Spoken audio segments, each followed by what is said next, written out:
What's going on, guys? Welcome back to the channel. Welcome to another Black Series custom.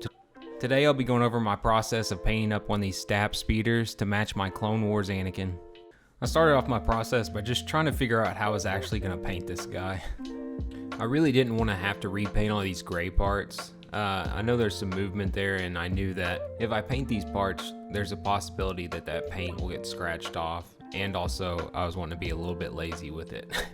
So I was going to try to use this silly putty to mask off the gray parts so I wouldn't have to paint them, but the silly putty was having a really hard time sticking to anything, and I knew that I would have to do a lot of cleanup if I went this route, so I decided to just take it apart.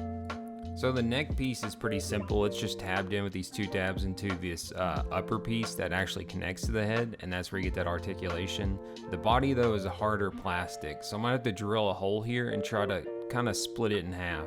If you ever mess with like a Marvel Legends or something, you know the upper torso, the chest piece, is usually like a harder plastic, and there's no way to get it with like a heat gun or anything to split it. So usually you have to drill a hole and then try to split it around the seam, which is what I'm probably gonna have to do here, or I ended up doing here.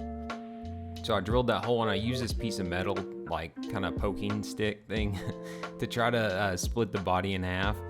That didn't work out very well, but what did work out is taking just a sharp X-Acto blade or a box cutter and just trying to cut along that seam. So I'll do my best to try to explain how this is actually put together, because I know this was a lot of trial and error for myself to try to get this apart.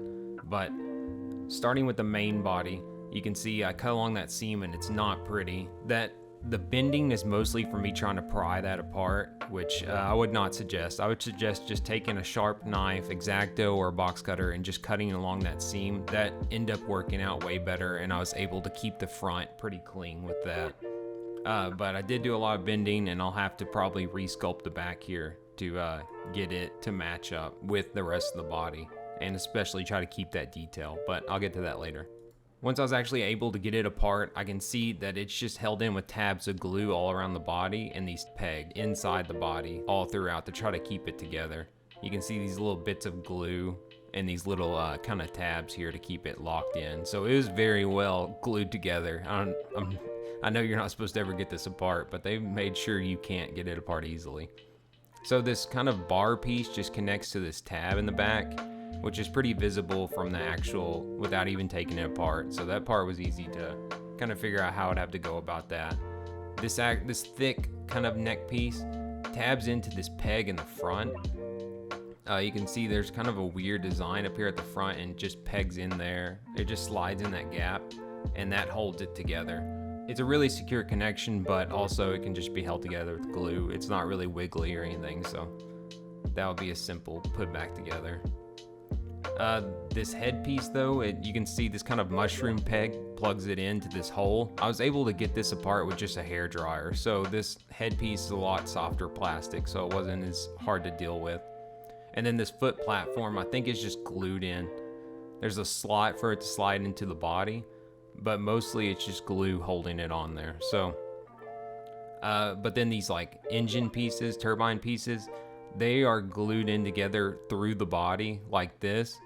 And so I just end up taking the X-Acto knife, and when I could see in there, I cut it in half so I could get those out. But you can see it's just pegged through the sides and it's glued in the middle to help hold it together.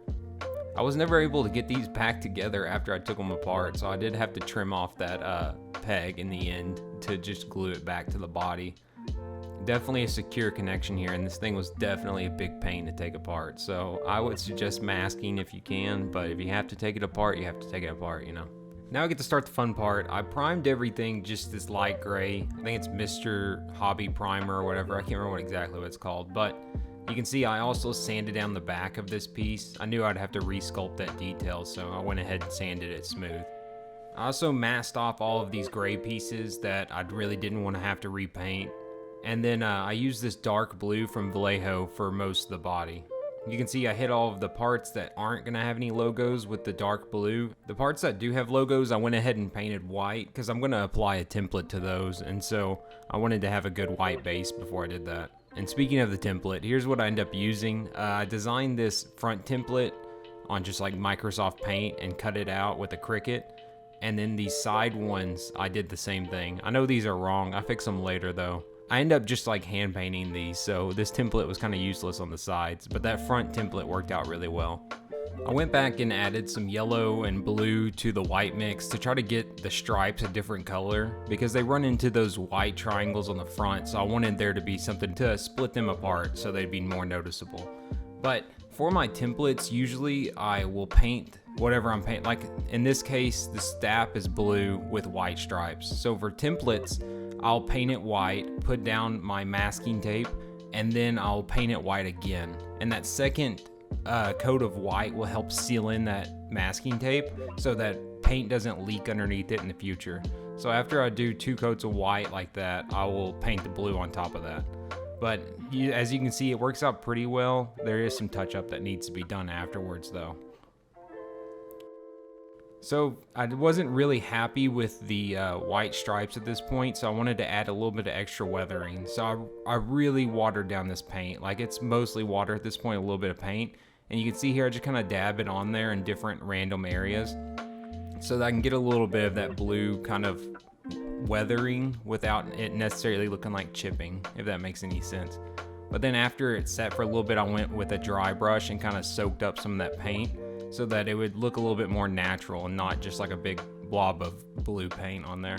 After that, the stripes were still a little bit too white, so I mixed these 3 together and thinned it down a lot, and I did about 2 or 3 coats on top of the stripes just so I could really get something yellowed down so it would look different. I didn't get it on film, but I did add that silver stripe to the backish area as well.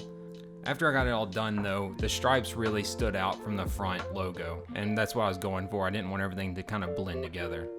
But for dry brushing this thing, so the dark blue was a little bit too dark, so I mixed the white in with the blue, and I just got a little bit of paint on the top of this brush, and then just kind of went and hit all the sharp edges with this lightened down blue paint. Really, the whole thing was just too dark at this point, and I really wanted it to be a little bit lighter, so I really hit everything with this and would progressively just add more white into the mix and just go back over the sharp points over and over again. You can see here though, it really helps bring out the details. The head of the STAP wasn't really much work. I did go in and try to hit these details with some silver paint. I tried to follow the Hot Toys model as best as possible, so I tried to hit it where it was silver, like on the Hot Toys. And you can see, luckily it didn't really scratch any paint off when I moved these handlebars. I also didn't really show that I added a little bit of black dry brushing, just show some damage. And I went over these cracks and these like details with this wash, just really lightly dipping it in there, and I didn't really want to wash the whole thing, just those cracks. You can see the black dry brushing I did here though. It was the same process, except for I skipped the blue, so it's just black with just barely on the brush, and I would go and hit some of those points where it would be darker. But I glued the thing back together, as you can tell with the neck and everything. And I just used this Gorilla Glue and it worked out perfectly, and just kind of heated it up and squeezed it back to get that seam as nice as possible. I did have to use some epoxy sculpt on the hole I drilled and this crack on the back, but I mean, it's on the back, so I'm not really that worried about if it's perfectly smooth or anything. These foot pedal kind of things, I had to paint those silver to match the Hot Toys, and you can see that weathering I did with the dry brushing all around and the black dry brushing. With the black, just have barely any on your brush and just kind of swipe it wherever you think it should be. I did add some of this wash into this kind of triangle part on the foot. I also added the wash around the seams on this, or I guess the gaps on these kind of engine pieces too. And you can see the logo is still incorrect here, but this is after I've repainted it like 6 times, so I'll catch it later, but not at this point. I still didn't realize why it looked so off. So after all of that, I decided it was time to try to fix the back. I used these little pieces of plastic. I didn't really want to sculpt anything because I didn't want to wait a full 24 hours to be able to paint this. I was kind of ready to be done at this point. So these pieces of plastic are actually from the packaging. I just cut off some of this clear window, and it was just thick enough to kind of match what was already on there. This plastic though doesn't really want to stick that much to other plastics, so you definitely have to sand down. You have to sand it till it's not shiny anymore, and then you can glue it on, and it held pretty well after that.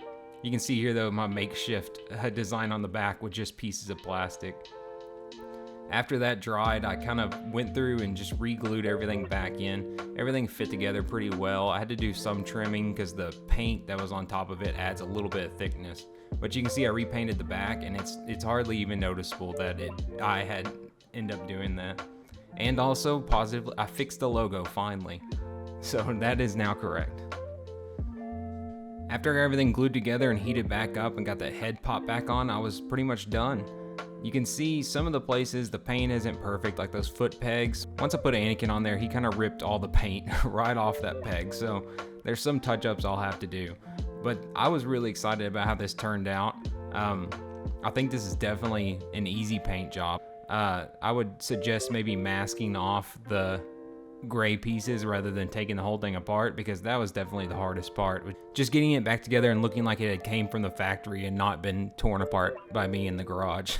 But you can see the flight stand does not like the extra weight added on. It was drooping the entire time. Luckily, I printed the Landspeeder Luke stand after I finished filming this video, so now Anakin can pose with it without it just trying to fall over. Here's the battle droid on here. I think these will definitely be something Hasbro will be looking at in the future, but I was just really excited to get one out, especially with the STAP not selling out immediately like I was really worried about.